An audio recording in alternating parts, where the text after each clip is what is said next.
కేటాయించాలని పశ్చిమ సీటు మనకి కేటాయించాలని పవన్ కళ్యాణ్ గారికి విజ్ఞప్తి చేస్తున్నాం.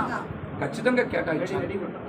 మనం సెంట్రల్ ఆంధ్రాలో బలంగా ఉన్న స్థానం విజయవాడ పశ్చిమ. సెంట్రల్ ఆంధ్రాలో బలంగా ఉన్న స్థానం పశ్చిమ నియోజకవర్గం ఉంది. మనం పశ్చిమ నియోజకవర్గంలో ఎన్నో కార్యక్రమాలు చేసాం కాబట్టి మనం ఈ స్థానం కోరుకుంటాం. ఎన్నో ఇబ్బందులు ఫేస్ చేసాం, ఎన్నో కేసులు పెట్టించుకున్నాం, పోలీస్ స్టేషన్లు చుట్టూ తిరిగాం, ఇంట్రాగేషన్లో ఏ రోజు కూడా మనం మన కోసం కాదు, పార్టీ కోసమే పనిచేసాం. పవన్ కళ్యాణ్ గారి కోసమే పనిచేసాం. మనకి పీక తెగిపోద్దని తెలిసిన రోజు కూడా ముద్రగడ పద్మనాభం గారు వరుస లేఖలు ఆపింది పశ్చిమ నియోజకవర్గం నుంచి. ముద్రగడ పద్మనాభం గారు లేఖలు రాయలేదు, లేఖలు రాసినప్పుడు మనం ఆ రోజున ఏం చేశాం? నిలబడ్డాం కదా, పార్టీ తరఫున నిలబడ్డాం. మనం ఈ రోజున పవన్ కళ్యాణ్ గారి సిద్ధాంతాలు, పవన్ కళ్యాణ్ గారి ఆశయాల కోసమే పనిచేశాం. కానీ పదవి దేనికంటే క్యాడర్ని బతికించడానికి, క్యాడర్ భవిష్యత్తుని కాపాడుకోవడానికి. విజయవాడ నగరంలో మన క్యాడర్కి భవిష్యత్తు ఉండాలి. విజయవాడ నగరంలో మన క్యాడర్కి పదవులు రావాలి, మన క్యాడర్ నిలబడాలి. మనం వాళ్ళ కోసం నిలబడతాం. ఎందుకు ఈ మాట చెప్తా ఉన్నాం? ఎవరు లేకపోతే మనం ఎవరికి చెప్పుకోవాలి? ఎక్కడికి వెళ్ళాలి? ఎవరికి చెప్పుకోవాలి? ఎక్కడికి వెళ్ళాలి? ఇవాళ ఒక పోతిన్ మహేష్ నిలబడ్డాడు కాబట్టి పశ్చిమ నియోజకవర్గంలోన, విజయవాడలోన కాదు, పవన్ కళ్యాణ్ గారు సంపూర్ణ మద్దతు ఆశీస్సులు ఉండబట్టే విజయవాడ నగరంలో నిలబడ్డాం. 42 మందికి కార్పొరేటర్ సీట్లు ఇచ్చాం. ఆ రోజున 42 మందికి ఇచ్చాం. టౌన్ కమిటీ వేసాం, టెంపుల్ కమిటీ వేసాం, లీగల్ సెల్ వేసాం, ఐటీ ప్రిపేర్ చేశారు, అట్లాగనే అధికార ప్రతినిధులు వేసాం. ఇలాగ అనేక రకాలుగా మన పార్టీని నిర్మాణం చేయడంలో మనం కూడా ఖచ్చితంగా కష్టపడ్డాం. మన పార్టీ కోసం, మన పార్టీ ఉనికి కోసం, మన పార్టీ భవిష్యత్తు కోసం, ముఖ్యంగా పార్టీ కేడర్ భవిష్యత్తు కోసమే,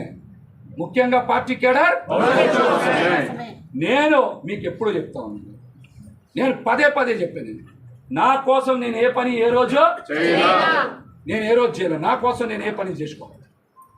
నేను ఎప్పుడు కూడా క్యాడర్ బాగుండాలి, వాళ్ళకి పదవులు ఇవ్వాలి, వాళ్ళు రాజకీయంగా ఎదగాలి, వాళ్ళకి మంచి స్థానాలు రావాలని ప్రతి ఒక్కరు నా దగ్గరికి వస్తే పార్టీని ఏదో రకంగా రిక్వెస్ట్ చేసి పదవులు వేసాను. ఎవరిని కాదనకుండా వేసాను. పార్టీలో ఒకటి 2 సార్లు మహేష్ ఎంతో ఒత్తిడి చేస్తూ ఉన్నారు. నా కోసం వేసాను పదవులు. ఈ పార్టీకి పునాదుల్లో నిలబడతారనే ఖచ్చితంగా విజయవాడ నగరంలో పశ్చిమంలో బలంగా పోరాటం చేశాం. కళ్యాణ్ గారు పిఠాపురంలో పోటీ చేస్తానని ప్రకటించిన తర్వాత అక్కడ మరి పొత్తులో ఉన్న పార్టీలు నిన్న చాలా బీభత్సం సృష్టించాయి. పవన్ కళ్యాణ్ గారు స్వయంగా మన పార్టీ అధ్యక్షులు పోటీ చేస్తానన్న దగ్గర తెలుగుదేశం పార్టీ నాయకులు బ్యానర్లు చించి, కార్యాలయం తగలబెట్టి, నానా దుర్భాషలు ఆడితే తెలుగుదేశం పార్టీ నాయకుల్లో బాధ్యత కలిగిన ఒక్క నాయకులు కూడా బయటకు వచ్చి మాట్లాడారు. పొత్తు ధర్మం ఇలాగైతే ఎలా అని నేను మీతో ఒక మాట పంచుకోవాలి. ఎందుకంటే పవన్ కళ్యాణ్ గారి మీద ఎవ్వరు మాట్లాడినా మనం స్పందించాం. వైసీపీ నాయకులు మాట్లాడినా స్పందించాం, బయట నాయకులు మాట్లాడినా స్పందించాం. మరి పొత్తు ధర్మంలో పవన్ కళ్యాణ్ గారు పోటీ చేస్తానన్న పిఠాపురం స్థానంలో మరి విపరీతం జరుగుతున్నప్పుడు పవన్ కళ్యాణ్ గారికి పొత్తులో ఉన్న పార్టీలు మద్దతు ఇవ్వాలా వద్దా?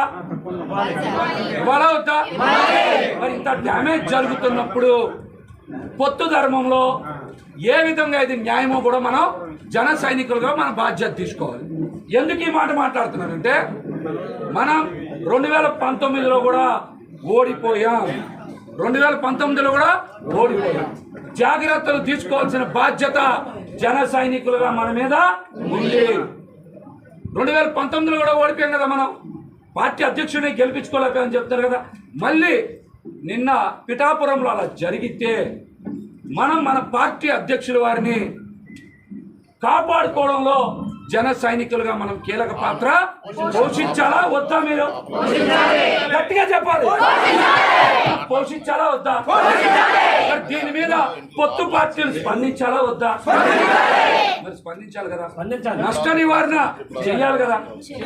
నష్ట నివారణ మన పార్టీ అధ్యక్షుడు పోటీ చేసే దగ్గరే మన పార్టీ మాటలు మాట్లాడతా, అలాగే పొత్తులోని పార్టీలు ఎందుకు ఈ మౌనం? ఎందుకు పిఠాపురం లాంటి చోట మనం పోటీ చేస్తామని చెప్తే, స్వయంగా మన పార్టీ అధ్యక్షులు పోటీ చేస్తానని చెప్తే, మరి అక్కడ డ్యామేజ్ కంట్రోల్ చేయాల్సినటువంటి బాధ్యత అందరి మీద, ముఖ్యంగా మన పార్టీ అధ్యక్షుడిని కాపాడుకోవాల్సిన బాధ్యత జన సైనికులుగా మన మీద ఉందా?